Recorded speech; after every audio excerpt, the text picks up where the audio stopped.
दिया, उद्धव जी को बैठाया और भोजन लाने बाहर गए तो कहा बाबा बाहर क्यों जा रहे हो? अंदर नजर उठाकर देखा उद्धव जी ने तो जिस दिन से ठाकुर जी गए उस दिन से रसोई में भोजन बनना भी बंद हो गया। हाँ, ऐसी हालत हो रही।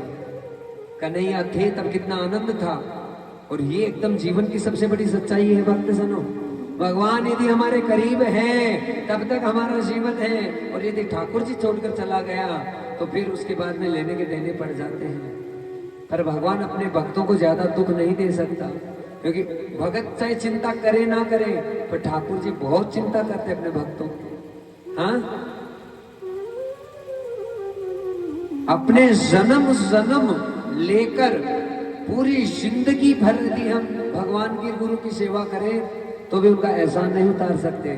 उनकी केवल नेत्र भी हमारे ऊपर पड़ते हैं तो बड़ी करुणा कर देते हैं हमारे। हाँ, थोड़ी सी बातचीत भी सदगुरु देव से, भगवान से, नारायण से होती है तो उसमें भी बड़े आनंद को प्रभावित कर देते हैं। और यहाँ पर जो है, आज यशोदा दौड़कर आई और कहने लगी, अरे कन्हैया, ओ कन्हैया, कन्हैया। इतने में तो नंद बाबा बोले, अरे कन्हैया नहीं है, ये उद्धव है। हाँ, कन्हैया का मित्र है, उसका संदेश लेकर आया है। कहने लगी यशोदा कि आज मैं रो रही हूँ और संदेश भेज रहा। बचपन में रोता था, गोदी में बैठाती थी, माखन खिलाती थी, दूध पिलाती थी, आज माँ रो रही है तो संदेश भेज रहा है। हाँ, उद्धव जी बोल पड़े, भैया ऐसी बात नहीं है, कन्हैया हमेशा आपको याद करते रहते हैं। थाली में गौ माता के दूध से बनी कोई चीज आती है तो छोड़कर चले जाते हैं, रोते हैं मेरी मैया के हाथ का ही मैं भोजन करूंगा। अद्भुत बातें हो रही भक्तजनों। यशोदा जी तो सुन ही नहीं पाई, मूर्छित होकर गिर पड़ी।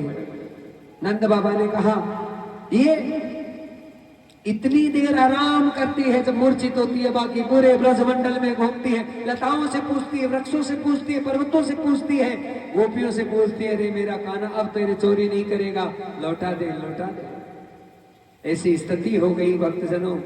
आज नंद बाबा बाहर से भोजन लेकर आए, उद्धव जी के लिए भोजन ग्रहण किया, पर महाराज उद्धव जी की हालत ही हो गई कि सो तो गए, पर आज सुबह उठे तो आज ब्रह्म मुहूर्त निकल गया, पर उद्धव का स्नान नहीं हुआ। बाबा सुखदेव कह रहे हैं, हाँ, बिना स्नान के ही आज उद्धव जी हैं वापस निकल गए।